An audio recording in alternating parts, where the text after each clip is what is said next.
What's up, Max Ordination? Jeph, how are you, bro? For the third time. Fantastic. For the third time. For the third time.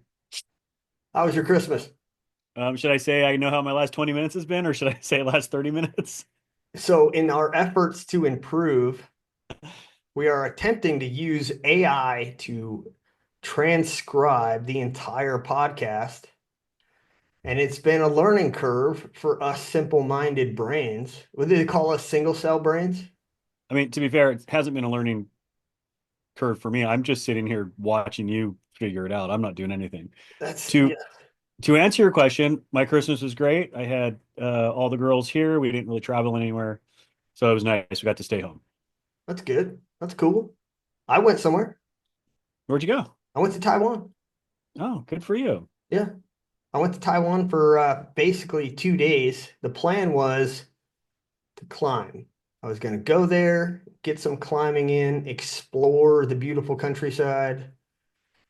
But the weather had different plans for me. There was no climbing involved.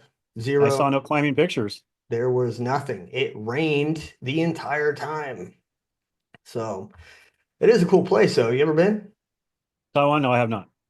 I mean, it's pretty rad. For what I did get to see, it was cool. I want to go back. I want to go back, obviously, to do some climbing, but that I'm place gonna just in wait general, till it becomes China again, and then I'll go. you know, with the new president coming in, I just don't see that happening. Fortunate. I feel safer going to visit Taiwan now than I ever have. Good. So, I mean, you always got to have a plan, though. You're always sitting there wondering, like, okay, when will this happen? There are signs, even in downtown of this, I don't know what to call it. It's essentially like the nice financial district of Taipei. Hmm. There are signs have arrows that say shelter this way. So Now, it's I like, did see some reports of a little bit of exiting personnel to a certain degree out of where you're at, to a degree, um, from that island. yeah, they do that every so often. Too Anytime many white people, get out. anytime North Korea launches some of their test missiles, there's fucking alarms that go off and shit. So it's all good. Hey, we are, what are we talking about? Uh, I thought we were going to do a podcast topic of alternate shooting positions. We are. I just want to make sure you knew this was a I test. did. I did. I remembered. I Hey, didn't do any studying. I'm just going to be raw and to the point without any additional information that I've gotten off of YouTube. is that where your primary information comes from? Is that where you learned how No, to shoot? Was YouTube? it is YouTube Academy. Yeah. Whose page specifically? Um, T-Rex arms, I think. All right, that's fair. Are you into football at all, or is it just me? It's just you. I'm not in. Well, no. Like I'll bet on the Super Bowl, but that's about it. The Super Bowl, that's it. That's all what about college I just football, dude? no. I just don't. I'm not. I don't really follow team sports. I mean, I barely follow golf. I mean, if anything, I used to watch a lot of trap shooting when it was on ESPN, but like that's about it. Dude, okay, it's fine. My question for you is, I'm a big college football fan. I am like Ohio We State know. is my team. Yes, I know. Everybody knows. We have lost to Michigan for the past 4 years. We're a great team, but when it comes to that fucking game, we just lose. My question is it insane to buy a PlayStation or Xbox with the new college football game just so I can win? I mean, it's kind of dumb, but I would never tell anybody to not buy a video game console system or a new game. A lot I'm of the very dudes pro here game. at the military office, they're playing like I don't, what's a combat arms game that everybody's into? There's a like first person shooters. I mean, there's a ton of them, Yeah, what's the most popular one? You don't know? I don't know either. But the dudes are all playing this shit. They're online playing with each other. and they're probably just It's, playing Call of Duty. there you go, Call of Duty. And it reminds me how old we are. Because they're like, oh, Yeah, Tyler, well, you should play. I haven't played a fucking video game in like 10 years, dude. I play a lot. Do you? Yeah, so I mean, I have my full game sim. I have my driving sim, which is also a flight sim, and then that doubles as my console. So I have a PlayStation, but I mostly game on my PC because I'm a PC gamer. So I play some Call of Duty, Tarkov, a lot of like first person shooters, but mostly I'll come out here and I will like when all the babies are asleep, I'll put on my VR goggles, I'll hop on Microsoft Flight Sim, and I will fly for 4 to 5 hours. I'll fly missions. I will fly 2024 now has career mode. So, like that's like my video gaming is I fly in VR. Okay, that's fair. All right, so we're going to move on. I'm sure people listening are like, fuck, would you just They talk about don't give shooting a already? shit. Yeah, they don't fucking care. But we care. We care about their lives. If they were telling me a story about what they do, I'd be like, wow, that's really Yeah. interesting. That's so awesome. Hey, before we get started, make sure like, subscribe. I know it's a weird thing. We're trying to get those numbers up. We have an insane amount of listens on the podcast, on YouTube. We're starting to climb, but the subscriptions and the likes aren't following how many people are listening. So do us a favor, jump on there, like and subscribe the show.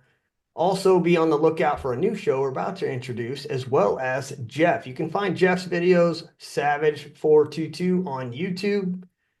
All right,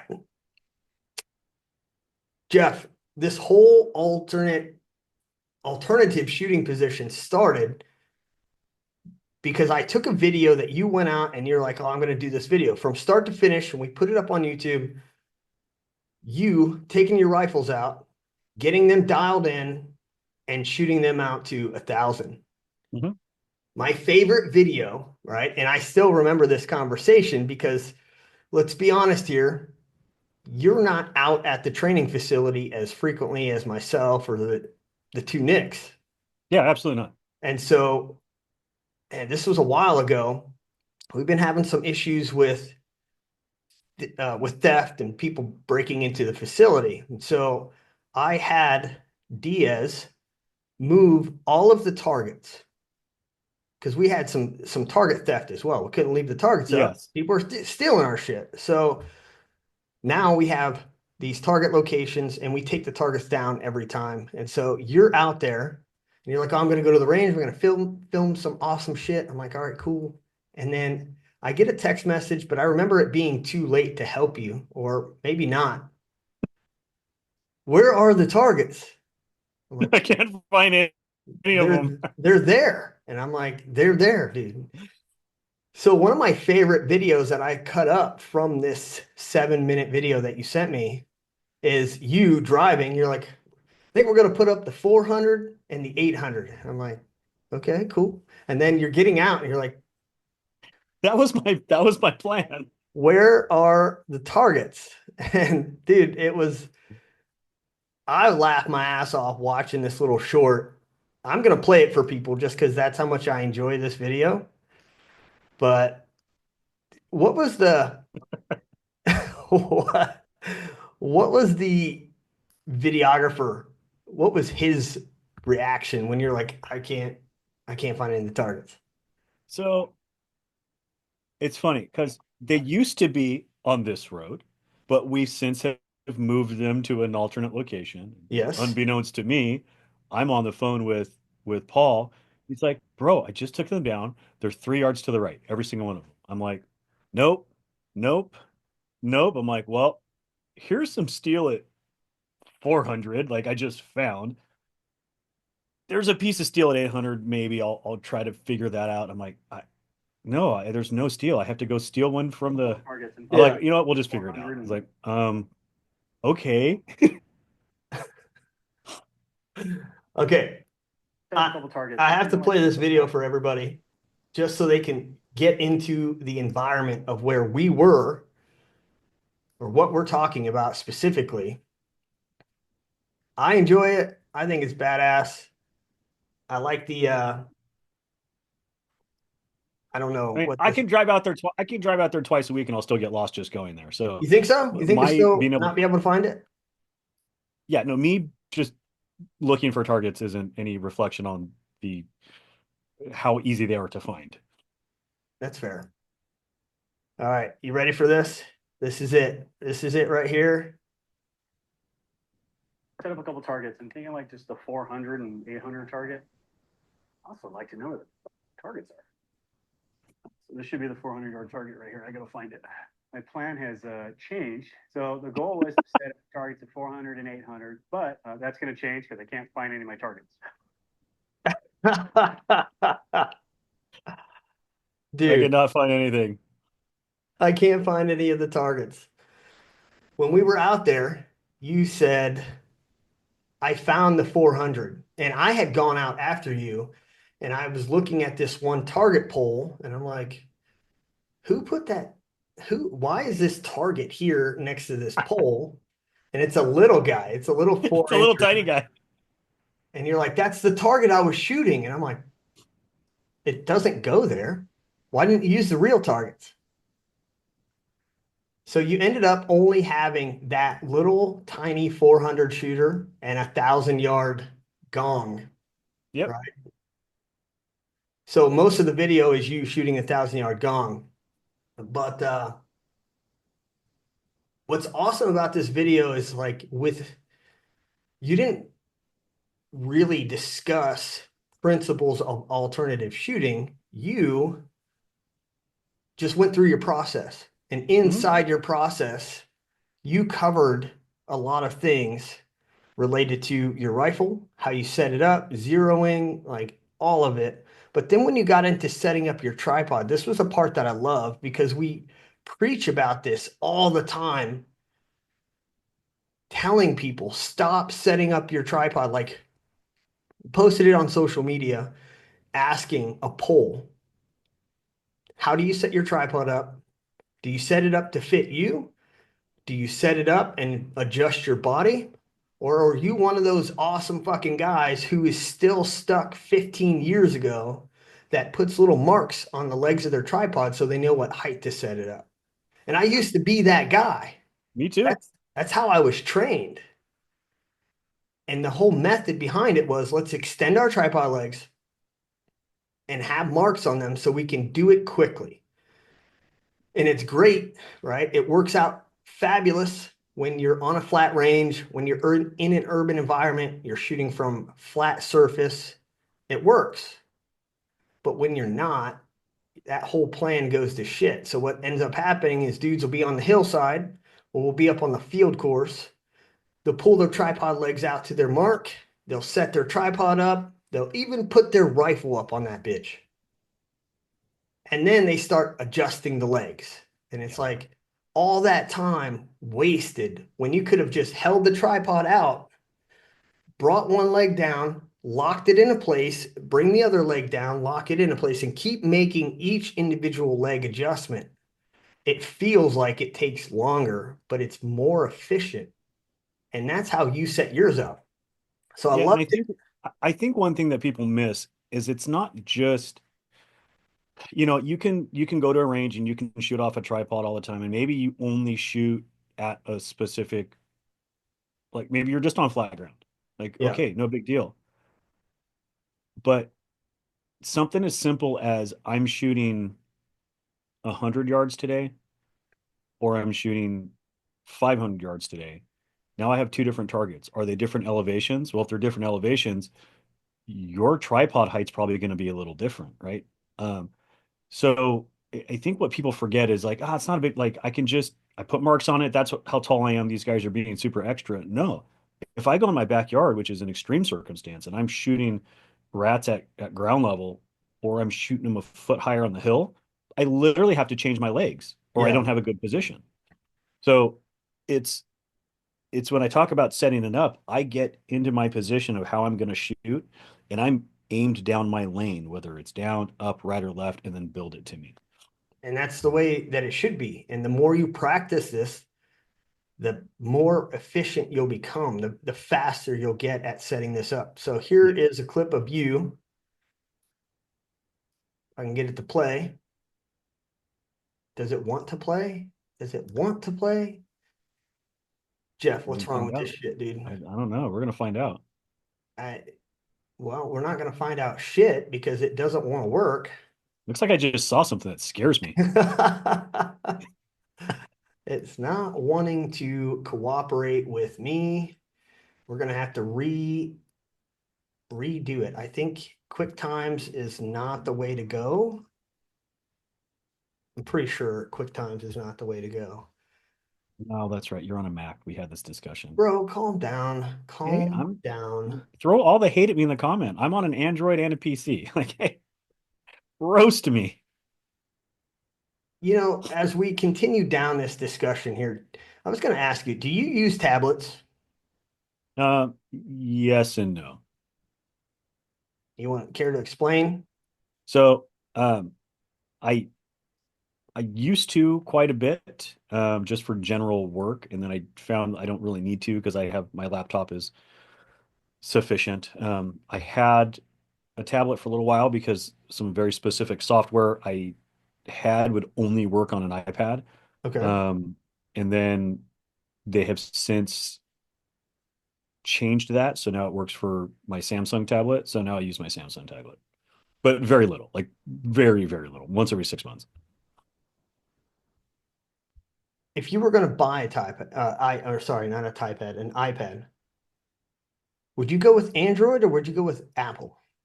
If I was going to buy a tablet, Yeah. um, I'd buy an Android because the the ecosystem is already there. So all my apps, everything I have would load into it. Now, if I came from an iPad ecosystem, I would just buy an iPad because again, I could sync everything. It's not that I think iPad or Android's one's better than the other. It's like whatever you use, Important to stick with that. tap your. Yeah. It makes no sense to have an iPhone and then have a Samsung tablet or have an Android and have an iPad. Like that doesn't make any sense to me. I okay, so the benefit of having those things in the same ecosystem, I can understand. But what if you don't care about having the ability to airdrop? Like that's not why you have it. Like what if there's No, but you have specific it so your apps clouds, that so your apps and operate your on yes. It's their. just so it's so like if I purchase X amount of apps on an Android and I purchase certain specific apps, like I can install them on my Samsung tablet. Like it's all the whole ecosystem's the same. The way I use Google Photos, the way I use my actual tablet. Now my wife, she's on an iPhone. She has an iPad, and so all her stuff is cloud-based and saves through her iCloud, um, which has created problems because she came from an Android, and so there's this Google Photos slash iCloud issue that she has that she's still working out the So I kinks. was thinking about that same thing, but now that our company has completely transitioned to Microsoft, Mhm. it doesn't matter if you're using Android or Apple. If you're using the Microsoft cloud, Mhm. you're good. Yeah, for sure. It's just whatever you like. Like I could care less one way or the other. I mean, the issue right now is I'm looking for a new tablet. I'm leaning towards Android, but then when I want to use Laser Hit, they're primarily on Apple. Yeah, but they have an Android app. They do. It's just it's not at the same level. Correct. They haven't built it out yet because everybody starts with iPhone. But I think what people are forgetting that 80 to 90% of the world is on Android. A very small percentage is on iPhone. But we the amount of there's one type of iPhone versus the thousands or whatever, less than that, hundreds of different types of Android products. So they have to develop for each one of them. So it's not like iPhone's better. There's just a larger for that one unit. All right, in the comments, I want you to just quickly post, are you an Android or Apple user and why? What led you down that path? And it could be as simple as, I just want them all to be the same, or you have both and you don't care because you use an alternate method like Microsoft for the cloud. All And right, Android users are the single most discriminated against group in the history of mankind. I don't disagree with you. So, all right, let's get back to tripod shooting. I want to show your video here and burn time while I'm trying to figure this shit out. It's important to set up your equipment and your gear for you, right? Most people tend to do is they'll set their tripod up, they'll set their rifle up on it, and then they will start manipulating themselves to get into a position to get behind their rifle to take a shot. So what I'm going to do is I'm going to figure out, this is where I want to shoot. This is where I'm comfortable. This is where my natural body position sits me. This is where I'm going to have good bone on bone support. I'm going to have a few points of contact. I'm going to set my equipment up to fit me. So I'm set up with a good natural point of aim. There we go. Now this is a solid shooting position. This is where I'll work from. Ready?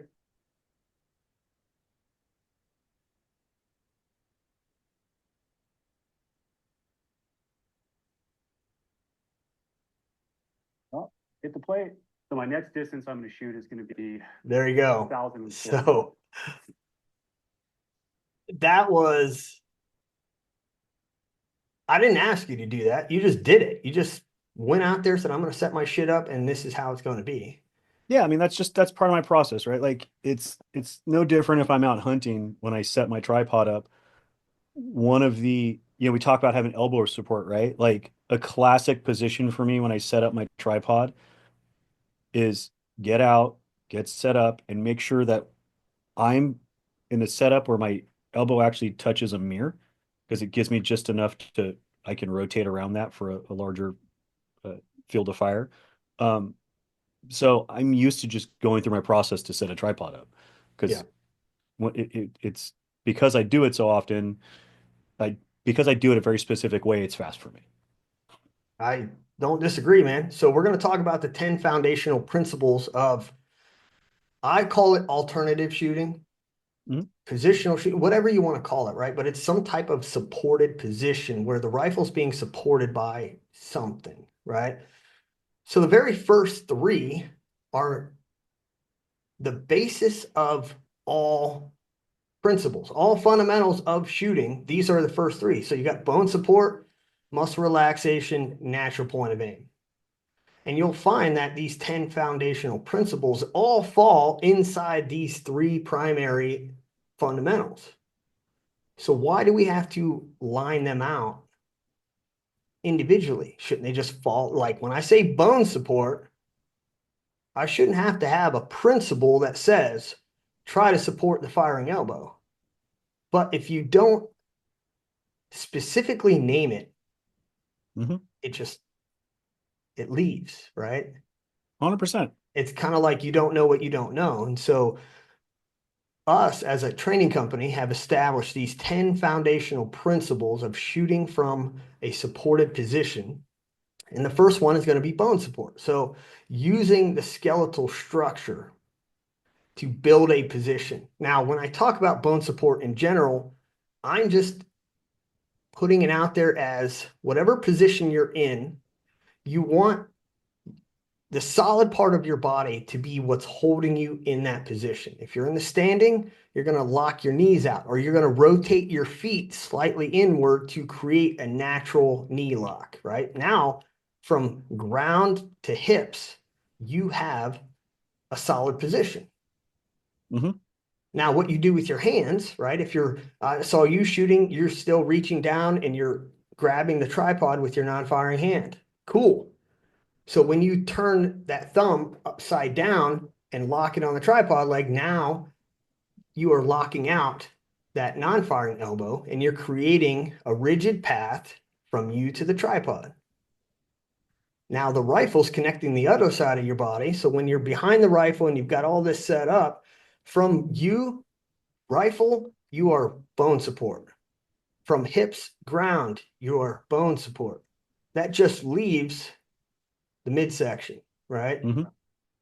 And so that becomes challenging because if you try to flex or hold your gut, you're using muscular tension to hold that position. We don't want that, right? So you kind of almost have to like arch your back in a sexual way to create this Mhm. pinch in your lower back to give you as much bone support as possible. So one of the like ways I've taught people to sort of imagine it, and it may work, picturing it this way may work for some people, but I tell them if whatever position you're in, if I stripped off all your muscle and I just put a little dab of super glue everywhere, would you be able to stand up on your own that way?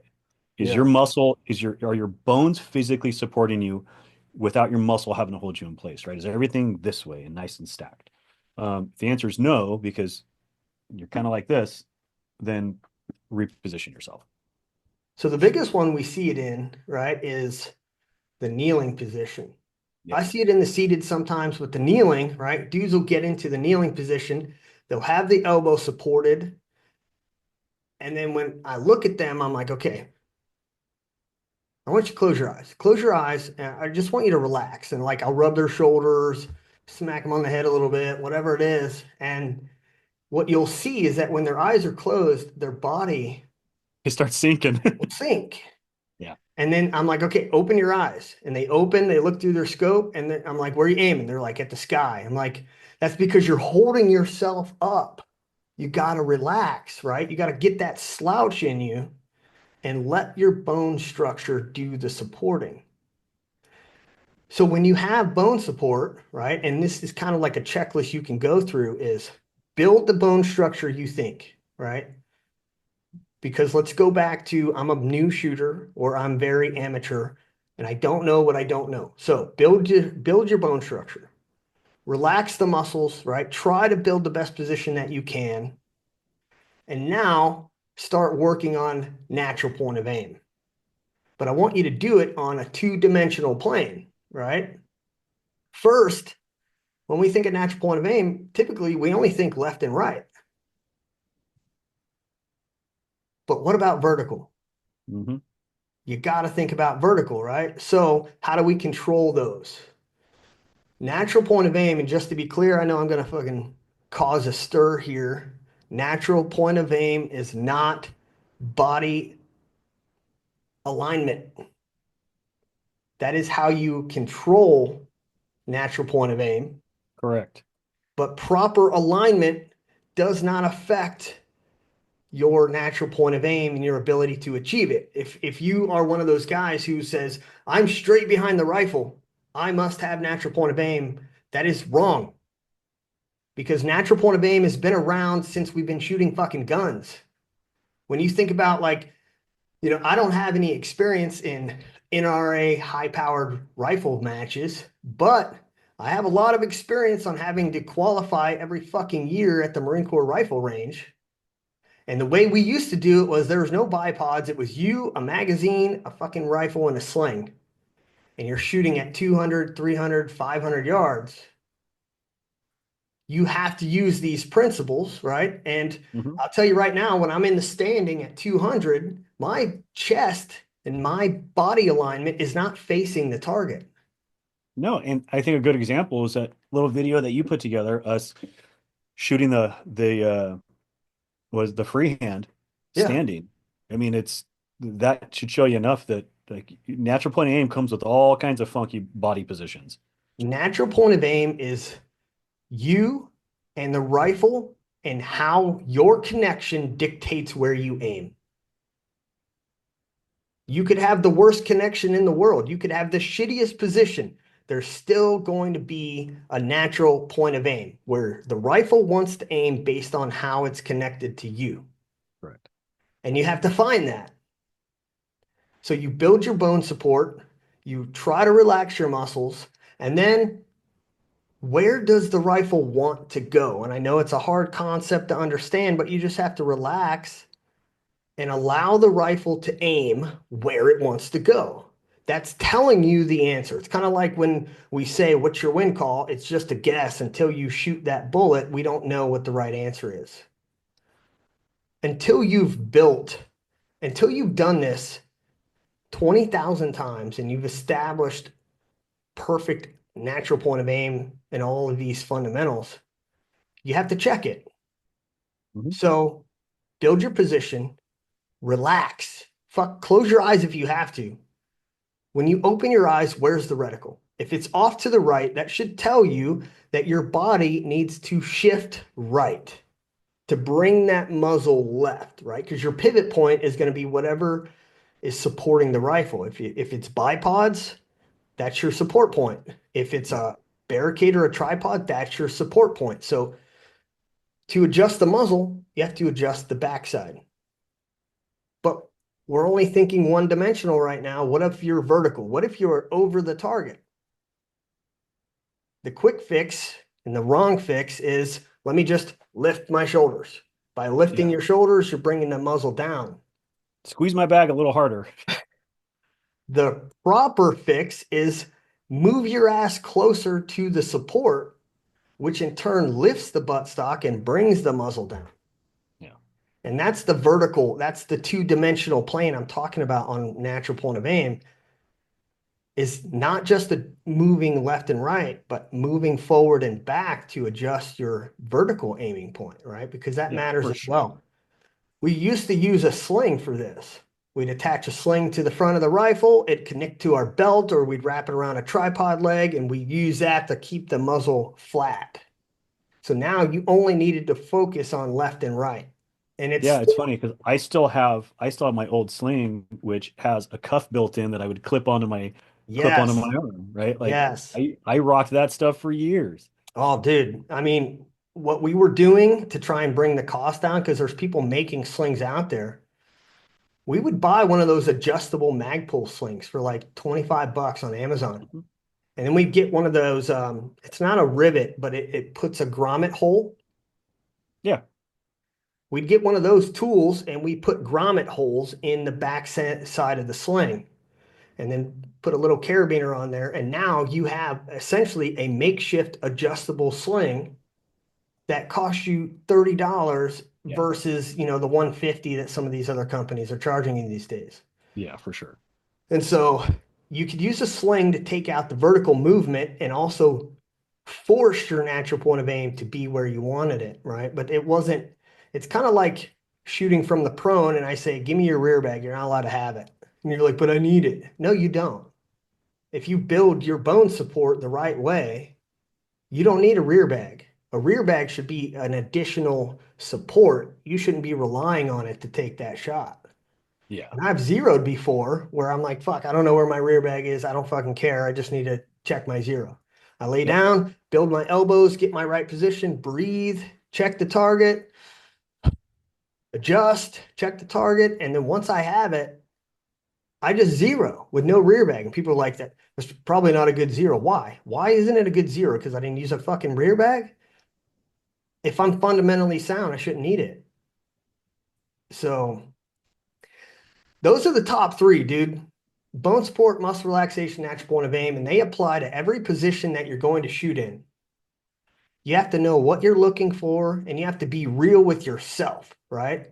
And a lot of the times you go to these competitions, or if there's any type of reputation or manhood involved, you're not going to take the time to do these things right. So, Yeah, for sure. And I'm notorious for rushing through things, right? So that's why I have to have like my process laid out for me when I'm doing that.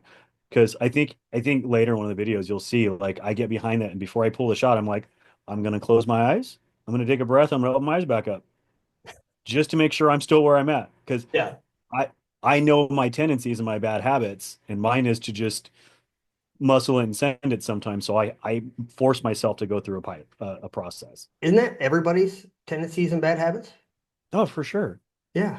I mean, so before we carry on into the remaining, right, this slightly caveats into your rifle. All right. And we haven't really talked about your rifle, your connection. Those matter. And we're not going to jump into it now about your position and recoil management.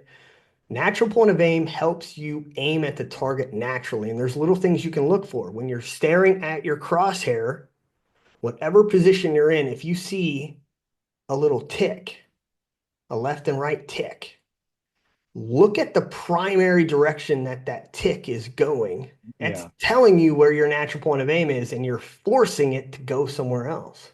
Yeah. But how can you skimp on these three fundamentals and still be a decent shooter? Get a really heavy rifle. Get a really heavy fucking rifle. Yes. The heavier that rifle, the more that rifle is going to stay in place, aim at that target, and the shittier you can be behind that gun. Yeah. If you were to come out, right, shoot with us for an entire day, and we go from rifle to rifle to rifle. So first, they'll start you off on like, let's give you my 6XC competition rifle that weighs, I think we're at 25 pounds, bro. I was going to say 27 pounds, but 25 is probably. It's like 25 pounds. And then we'll transition to a 16-pound your rifle, 6.5 or 6mm, whatever that rifle is with the old Falcor chassis. It Mhm. doesn't weigh a lot, but it has a decent amount of weight behind it. Yeah. Where you could climb our mountain, you wouldn't be happy, but you wouldn't be as mad as carrying the 25-pounder. Mm-hmm. That's going to offer you a little bit of what's the word I'm looking for? Assistance. Recoil assistance, right? So now we transition to the next rifle. The next rifle is the Falcor Hunter. Mm-hmm. It's a 7 PRC, so it's got the recoil of a fucking 300 Win Mag, which is substantially heavier than a 308, a 6.5, or a 6mm. The effects of having a shitty position with that 6-pound Falcor hunting rifle are going to be astronomical compared to every other rifle, right? Absolutely. I Yep. mean, so people talk about having training guns. Oh, I want a trainer. I want a trainer. I want to build a trainer that's identical to my competition gun. Okay. My opinion, when you have these training guns that are only changing the caliber, right? So let's say, for instance, your training gun is an identical build, but it's a 223. Yep. What are you getting out of it? You're only Well, and getting we've said, practice. yeah, we've talked about before. Like, I really feel that a training rifle, and we have like, there's again, I understand there's pros and cons for training with what you're going to be using in competition, but your training rifle should be a 10-pound rifle. Like, I really do. Same ergonomics, right? Similar ergonomics, but train with something that just doesn't manage recoil very well. Yeah, no, I agree with you. And so you can adjust your training rifle if you take that mentality and you say, I'm going to drop the weight on this. That's why I like using 308 so much. You get the same win benefits as you do with 223, but you also get the recoil benefits. And I tell you right now, if you get good at managing recoil and staying within that 1 mil bubble, when you go back down to that 6mm rifle, it's going to be like, oh my God, what am I shooting? The reticle doesn't move from the target. This is so amazing, right? Your Yeah. training rifle has effects even when you don't notice it, as long as you set it up that way. 100%. All right, real quick here, bro. I'm going to take a quick pause, a bathroom break, if you will. So stand by. We'll be right back. And we're back. I never left. Yeah. Well, anyway, continuing on. Principles. After we get through the main three, right, what you're going to notice is that a lot of these principles still fall under some of these categories, right? So the next one I put soft on hard contact. Mhm. Supporting the rifle from a soft contact, right? If you're going to shoot from a rock or a tripod. Now, a tripod is unique because you have the ability to possibly either clamp it in position or lock it into like an ARCA or a Picatinny attachment. There is a difference, right? And what you'll notice is that when you clamp into those devices, the recoil feel is different because there's no soft object essentially taking up some of that recoil energy. Mhm. And so you got to understand how that will affect you, how it will affect your position.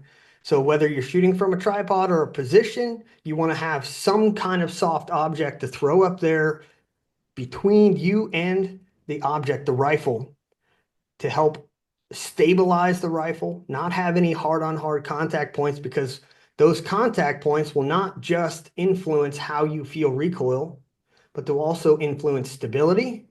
And then as the rifle's moving during recoil, those hard contact points could force you off target or give you a weird feeling recoil, right? Correct. And so from the tripod, you locked into that bitch. I typically do, and it's not because I don't prefer to use a bag. I actually do. This particular tripod doesn't have the large head like you have that's easy to put a bag on. So when I put a game changer on there, it's actually a small surface with a large bag and it creates a little more rock. Okay. So I prefer just to lock in on that one. Um, as a general statement, I like a soft bag on the top of a tripod. I do too. And I become more and more of a fan of it. When Yeah, does it not? Like, it's got to have its place, right? So you need to be able to essentially practice both. You don't want to be tied to one method or the other, but having the ability to do both is where it's at. Would you agree? correct. So I practice both. I'll clamp into the tripod, shoot. I'll throw a bag up there, shoot. The challenge, Jeph, is to not have a shift in point of impact switching between the methods, right? And you have to, So you'll see guys, I leave when I'm clamped in, my ball head's relatively loose and it stays relatively loose. I don't have max tension on it. yeah, Um, One of the things you'll have guys with max tension on their when they're locked in, and all they're doing is they're again forcing that natural point of aim. They're trying to get there, and then they kind of hold that thing under tension, yeah, um, and you're going to get a point of impact shift every time. Like it's the same thing. 100%. It's So natural point of aim. you see I the should be table on the lined up. screen? Yep, I do. I love that. I love that adapter. The Able Company tripod bag holder, tabletop essentially clamps into your tripod is a great fucking tool. Yeah, for sure. And it's not very expensive. I'll scroll down here. You can find it on victorcompanyusa.com. No affiliation.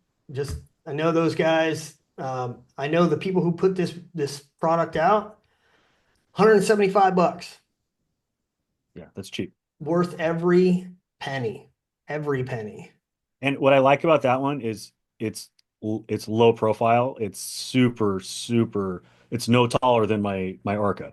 Like it's Yeah, easy to throw half in inch your taller. bag, pull it out when you need it. And Yeah. so going back to what you're talking about, like almost clamping the rifle in, locking it down, and then forcing the rifle to aim, right? There's almost an art to being able to shoot from the tripod, having a good position, having a good stock location, and still not forcing the rifle to aim, right? And it's challenging because you'll get the rifle put up in there, whether you're using one of these, you twist the lever and now you can move and then you tighten it, or you're got a throw lever, but you aim at the target, you lock it down, and then when you adjust your body, now you're fighting the tripod, right? So there's an art to it. There's a learning There curve is. to shooting from the tripod when you're directly clamped in, and you're going to feel recoil differently because there's nothing there to absorb some of that energy. The tabletop works really well where you can clamp it into the tripod, put your bag on top, shoot from a soft support, which is going to absorb some of that energy. You're going to feel recoil differently. But like I said, there's a time and a place. If I have if I have to move from one position to the next, if I don't have the bag securely strapped to that plate or the tripod, Mhm. as soon as I grab that tripod, right, the weight is going to drop the head to the bottom. As soon as I grab the leg, the tripod's going to want to roll because all the weight's at the top. And now my bag's being left behind. I get to the next position. Where's my shit? So you have to think about the situation. If you're going to have to move rapidly from one position to the next, what do you have to do to that bag for it to be worth using, right? We've used this, Jeph, that exact same setup. Tripod, a little bit differently than we employed on flat ground, but we set it up in the aircraft, two legs forward, Okay. and we lean the tripod as vertical as possible on those two front legs. And we extend the back leg out to create that lean, right? And what we're Love that. trying to get is that the rifle support, which is the tripod, is as close to the edge of the aircraft as possible. The closer to the edge we can get, the farther we'll be able to shoot from the nose of the aircraft. So we set the tripod up. We had the bag tabletop there. And to ensure we didn't lose our shit, we've got the bag duct taped to the plate. So it's not coming off. And you could do that same thing in like a competition setup or a Yeah, hunting setup, as long as you have a second bag, because you're not getting that bag back till you rip that duct tape off. exactly. I have a plate similar to that. It's an older one. I don't remember who makes it. Um, but I've got Velcro straps on it to strap my bag down. Yeah, that's a good plan too. Yeah. So soft on hard contact, huge benefit when it comes to absorbing energy, helping with recoil management, but it's also a lot easier to aim and get into a good natural point of aim just because you're not fighting a mechanical device. But both methods work. Engage vertical support. So this one, it's such a wide ranging deal, right? You could jam the rifle up to something that's vertical and you could gain some stability, right? When you think about it, if you got a horizontal support, what are you gaining from that horizontal support in terms of stability? Where's the stability at? Down. Vertical, right? Yeah. If you have another piece of a house or a structure that you're shooting from that's running vertical, and Mhm. now you slide into that. If your body's touching it, now you have left and right stability. That vertical support is assisting you with left and right movement and reducing it. And But so we added it as a principle to engage vertical support because it's just one more piece of stability factor that you can add, right? Maximize contact with the ground and maximize contact with the obstacle. So if you're specifically shooting from a tripod, there's only so much contact with the tripod you can have before you built this weird fucking position. yeah. But if you're shooting from a boulder or a car or some type of urban structure or hunting, natural environment, the more contact you can have with that object, the more stable you're going to be. And it's not just your body, it's also the rifle. Think of a rooftop. We're Mhm. shooting from the peak of the rooftop.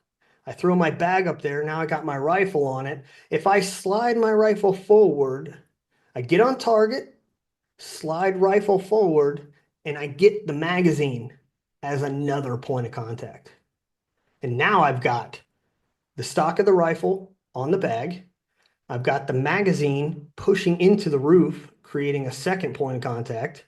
And then come back to the back. Do I have a rear bag? Do I have a backpack? Do I have something underneath of my buttstock? Now I've got a third point of contact. So you're just trying to maximize points of contact and you're doing the same thing on the ground. How can I maximize body contact on the ground? The more of you touching the ground, more stable you're going to be. When I say that though, people are like, well, how do I get more than just my fucking knee or feet to touch the ground? Do you know what I'm talking about? No. So let's say you're in a kneeling position. Correct. You got your right knee up, you're supporting your firing hand elbow, your left knee is down, and your toes are dug in the ground. My toes would never be dug in the ground. But if they were, how much contact with the ground would you have? I'd have my knee and my toes. Knee and toes, right? But if you flatten that foot out, Yep. now you've got from knee all the way to toes, including the shin, the ankle, everything. And oh, I don't flex that way. I'm not flexible. I've got an injury. Okay, cool. Put something in that space. Yeah. When we're So talking about using soft on hard contact, I see yeah. people trying to use some of those pillow bags Yeah. to I, shoot I off. always keep one of those with me. I've always got a pillow bag with me just in case, right? I get into weird spots. Same like you, like I'm height challenged, so sometimes there's barricades that I need just a little extra height, and I can't get solid contact without adding a pillow. So I use the crap out of them. Those bags are great. They're not for shooting from, though. Exactly. When you feel them, when you apply pressure to them, they tighten up and they become this weird rolling ball. So they're not meant to shoot from, they're meant to fill space. And Yep. so, oh, you're trying to build a structure or build a position, and you've got this space. Grab that bag, fill that space, and now you can connect your whole body to the ground. I've got a hollow That's hole here if I'm in a seated position. It's like fill it. Just put fill it. something in there. Put Yeah, a for sure. backpack in there. Yeah, put Yep. something in there to fill that space. Okay, balance the rifle. To me, this is important, right? Because when you look at, let's say, a pencil, right? I have a marker here. If the brown end is the muzzle, if I only support the rifle from the front, then the back of the rifle is contacting me. I have to be perfect back there. Perfect. Because if I let go, what happens to the buttstock? Drops. Drops. So for me to support the rifle up by the bipods, I have to be perfect in the back. If I'm not, I'm going to see all this movement. Oh, your bone support sucks? Movement. Natural point of aim sucks? Movement, right? I also don't get to touch the structure. So now I'm completely reliant on my ability to not have fucking Alzheimer's, Tourette's, and whatever other syndrome you might have that causes the shaking and like, why are you wobbly? So supporting from the front, I'm not a fan of. I'm a Yep. balanced type of guy where I want to set that fucking rifle up, balance the rifle towards the target, build my position behind it, and maximize the effects of balancing the gun because there's less movement overall. And I've shown guys before where I'll set the rifle up, it's aiming at the target all by itself. Now get behind it, build your position, don't fuck with the rifle. It's already doing its job. You just have to be there to manipulate it, operate it, absorb recoil. But outside of that, the rifle's already doing what it's supposed to do. Yeah, just leave it alone. Just leave it alone.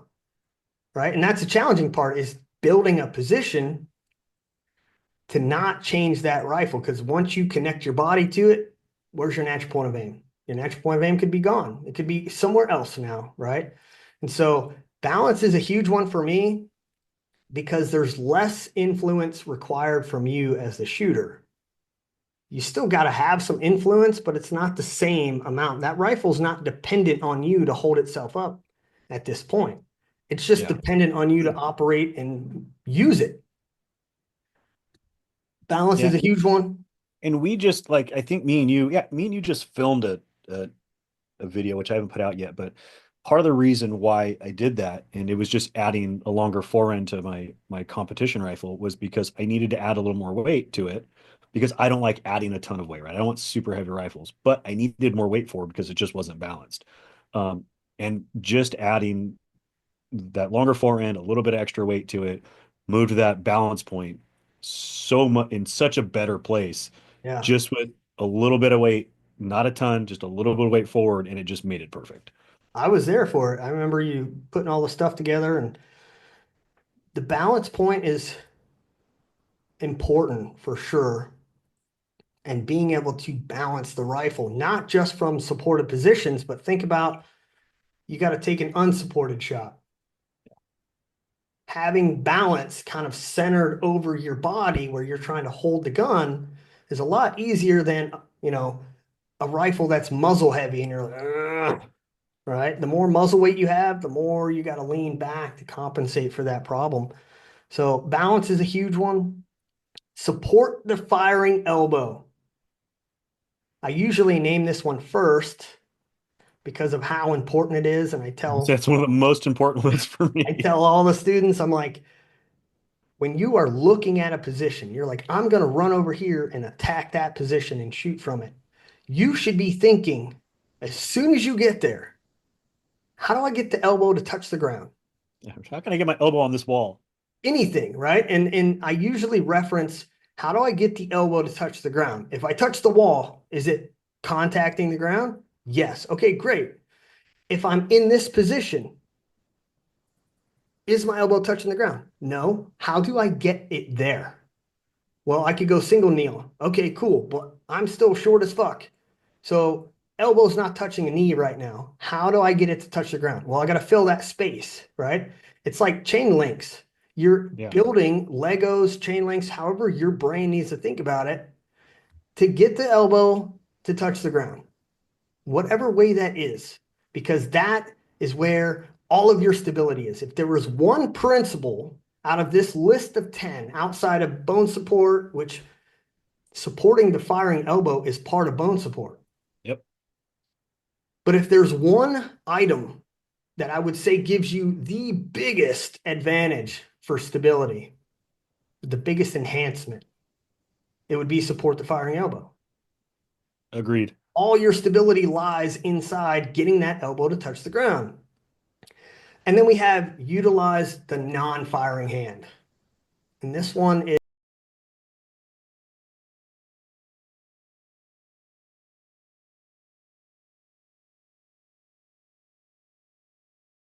non-firing hand to assist you. So the way that you shot from the tripod, your non-firing hand, you reach down to the tripod leg, thumb down, lock the elbow out. What does that do for you? That entire, like from the rifle to the tripod, to your shoulder, to this shoulder, to the tripod, you have created a rigid box. And you've established a shooting position that will not be influenced or rotated or broken during recoil. You've given yourself bone support to support your upper body to allow you to adjust your natural point of aim. It's a huge benefit. But if you don't want to grab the tripod, which I have shifted, Jeph, I have changed on how I utilize my non-firing hand to most of the time, I am now taking that non-firing hand, reaching forward, and I'm attempting to lock the rifle, the stock, the foregrip, the forend, whatever you want to call it, trying to lock it to my shooting bag, my tripod, whatever it is, for better recoil management. And, guys, I've had a guy message into, what is it, Instagram or fucking the website, whatever it was. He sent me a video of him shooting, and he's like, can you critique this for me? I'd love to hear you fucking roast me on this video. And I'm like, I don't roast you for fun. He's like, well, I've watched the podcast and I've seen you guys talk about, people on Instagram and how they shoot and what's wrong with them. And I'm like, yeah, we do that. We do that a lot. And he's like, yeah, I want to be those guys. I want you to tell me what's wrong. And I'm like, okay. So I'm watching the video. Every time he's in a supported position, his hand comes up, places pressure on the scope, and he shoots like this. And so that was one of my first dings. I'm like, dude, what is that hand doing for you? If you're going to have this hand, shouldn't you want to put it to work? Shouldn't you want to maximize its efforts? So what good is it doing on top of your scope? So that was my first question to him. And I bring this up because not that many classes ago here in the military side, we had a dude who was shooting from a barricade, and the barricades are they're steps. Does that make sense? Yeah. Yeah. And so he's jammed into the vertical portion, and he's got his hand on the fore end, but he's got his thumb wedged between the scope and the fore end, clamping onto his bag, and he's holding it just like this. Solid position. I tried it. I was like, this is fucking solid. You got that rifle locked into that bag. He was putting so much pressure. Is everything low? He was pushing the scope up, and he was missing. Dude, he was missing at 300 by 8 mils. I fucking believe it. And I'm like, holy fuck. I've not, up until that point, I had not experienced being able to flex a scope that much to cause those issues. And so it took us a while to figure it out. I had to recreate his position. I'm like, okay, you're in this position. I shoot. I'm thinking maybe the handguard's loose or something weird with the barrel. No, it's shooting just fine for me. I'm like, show me the position again. He gets in a position. I'm like, okay, I recreate his hand position and I jam my fucking thumb in there, shoot 8 mils low. I'm like, fuck. And so now here you watch all these shooters. One, I don't think it helps you at all because here's your rifle. Why would you want to support the rifle from the top in the middle when recoil's causing the muzzle to lift? Yep.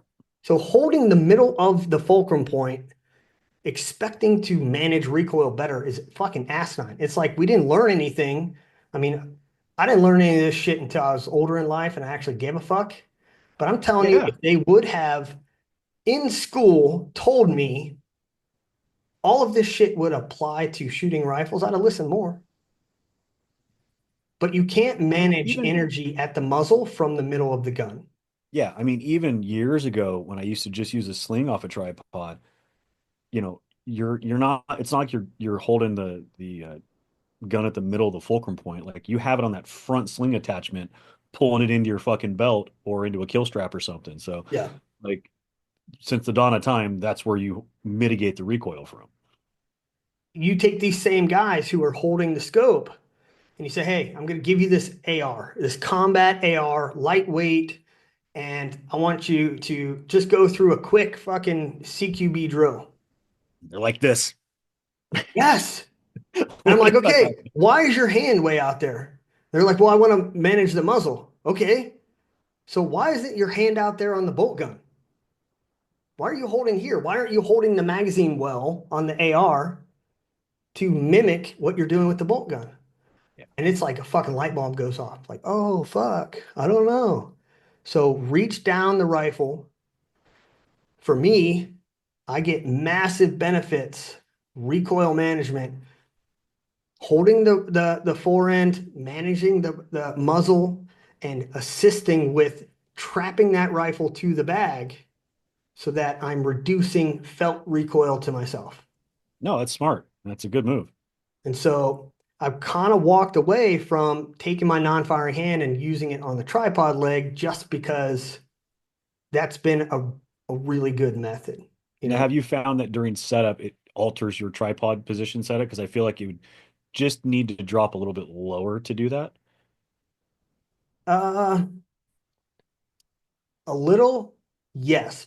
When I'm grabbing the tripod leg, I can be a little higher on my tripod position, but Yeah. not enough to make a huge effect. Yeah, Like that's what I've noticed. I could shoot from both, but I wouldn't want to. Again, trying to set up that position for what you want, right? So it's got its give and its takes. There are a little bit of different nuances, but no matter what method you use, grab the tripod leg, create that rigid upper body, or you're going to use a bag and you're going to clamp the rifle to it. The moral of the story is use your non-firing hand to do something productive, Yeah. Do something to anything. help you.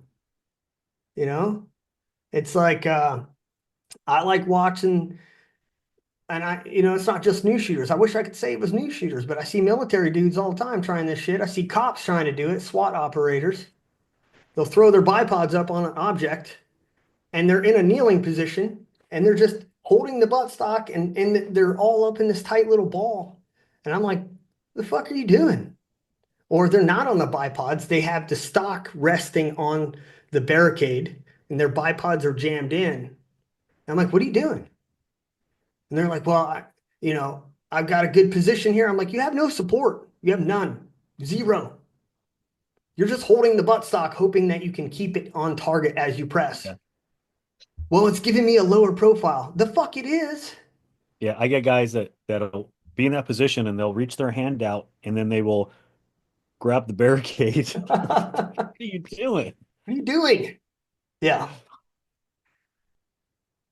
A lot of this, right? And this will be a future episode that we discuss it, but all of these principles plus recoil management, I want you as a listener, I want you to put yourself in this position because I've had people come to me and say, I got a solid ass zero in the prone, but then when I get up on an object, it's not zeroed anymore. And I'm like, okay, well, do you want the long fix or you want the short fix? They're like, well, what's the difference? I'm like, well, the short fix is fucking zero from the obstacle because that's primarily where you're shooting from. So why not zero from the obstacle and call it a day? The long fix is you have severe discrepancies between your prone and your barricade positions or your tripod. And so your recoil management's off. You're not doing everything the same way. So the gun's reacting differently, which is why you have a zero shift. Yeah, and if you have, and I've said it before, if you have a impact shift from prone to barricade, it's not a little issue with your recoil management or position. You have a large problem that you need to fix. True. There are those situations where it may not be you. I'm bringing up Diaz specifically here. He's got his gas gun. He's been competing all year with this gas gun. He just recently got that new Ridgeline rifle. Nothing's rad. Sick as fuck, right? Yeah. His old rifle he built himself, and he had never noticed that there was an issue. But he would shoot from the prone, and then he'd get up on an obstacle, a barricade. He'd rest the rifle on a bag, and there'd be a shift. It would be low or high or whatever it was. And so there are times where your equipment can be causing that issue. Yeah, of course. But again, that's like a larger problem, right? Because that is fairly common from what I've seen with, believe it or not, when I build an AR, I actually bed my barrel. I lap and bed the barrel into the receiver because that's exactly what happens when you start getting different pressures on a poorly seated barrel. You get impact shifts. In your AR? Yeah. How the fuck My, do you do that in your AR? how do I bed them? I actually have a lapping and bedding tool that I lap and bed the face where the barrel Oh, okay. I where was the like, barrel. when you talk about bedding, I'm thinking about like Yeah. creating a glove. Yeah. Like in a bolt gun, you drop your receiver into the bedding and it Correct. fucking cures, right? But you're talking about truing up the face of the receiver for your barrel. Correct. And then you use a very small bedding compound. It's very light, just enough, and it goes in there and it's set. And Interesting. it works pretty bitchin'. We might have to try that. Might have to see. Do you think high-end companies already give you a trued out face? I mean, I know for a fact when I was heavily involved in Falcor, every receiver gets trued on the receiver face. Yeah, so you have different, like, you're not trying to buy this barrel from this company and you're not trying to buy this upper and this handguard. Like, these things are all machined together, right? Like on my Falcor rifle, I know those parts were machined and made on the same axis. My home builds ain't. I got to do Yeah, everything I can to make them work. I feel you. Last point before we get out of here is when we're talking about home builds for gas guns, how important is it to you when you buy a barrel that you get a bolt that head spaced for that barrel. Yeah, that's a whole conversation, right? It's not as bad in the small, the 223 556 space, Yeah. but get into large frame ARs and now you got two different pattern ARs with two different, like, it's a whole, yeah, it needs to come with a headspaced fucking bolt. I would say that is one of the details that would define a precision gas gun from, I mean, is it going to work? Can you take a generic bolt, throw it in a rifle and go? Yeah. But for me, I would say when we start talking about a precision gas rifle, that is one of the features that I expect, is that when I order a barrel, I'm getting a bolt that matches that barrel. All right. Hey, dude, this was a great conversation. I like throwing these principles out there, educating people on our method. I did want to clarify that I've had a lot of military training for being a sniper. And so these foundational principles, I wish I could say that I can take credit for all of them, but I cannot. I can take credit for expanding them and adding definition behind some of them or changing them a little bit. But, in the late 2000-ish time frame, 2010-ish, when I went through urban sniper school, we were taught a lot of these principles: support the firing elbow, engage vertical support, maximize contact with the ground. Like all of these things, for most of the part, I don't think balance the rifle was a thing back then. That's kind of an addition from all the competitive experience. But these principles on shooting from these weird objects were ingrained in me from urban sniper school. And I just want to clarify that I didn't make these all up. We may have added, changed, or adapted it to fit our style of teaching, but can't claim credit. We got to give credit to good old US Marine Corps and whoever put that initial system together. So shout out to those guys, right? Yeah, for sure. It's funny because even on a smaller scale, right? Obviously, your experience is it's much greater than mine with what you've done in the military. But even when my first sniper school, which was back in, I don't remember, 2000 something, um, in Alameda, they referenced a lot of USMC verbiage and handbooks for our sniper school when I was going through. So it's like, the stuff's been around forever. It just may have evolved over the years. Yeah, and evolution is fine. Evolution is what we want. We don't want to become stagnant. So, all right, man, that is alternate position principles to apply from a tripod, a barricade, natural terrain. It doesn't matter.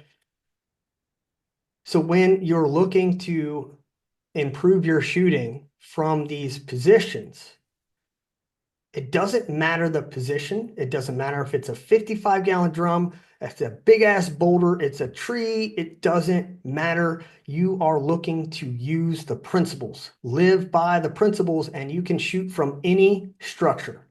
It Yep. don't matter. And with that, I would say practice.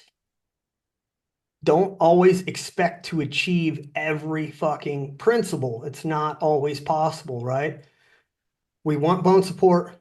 We want natural point of aim. We want muscle relaxation. And then we get into, okay, I'm going to engage vertical support,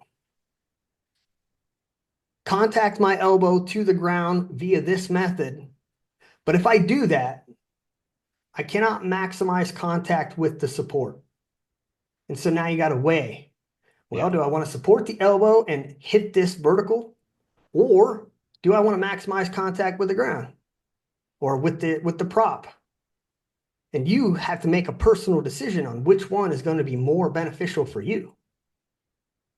And that's the Yeah. beauty of it, right? And you'll We may see, attack like, positions differently.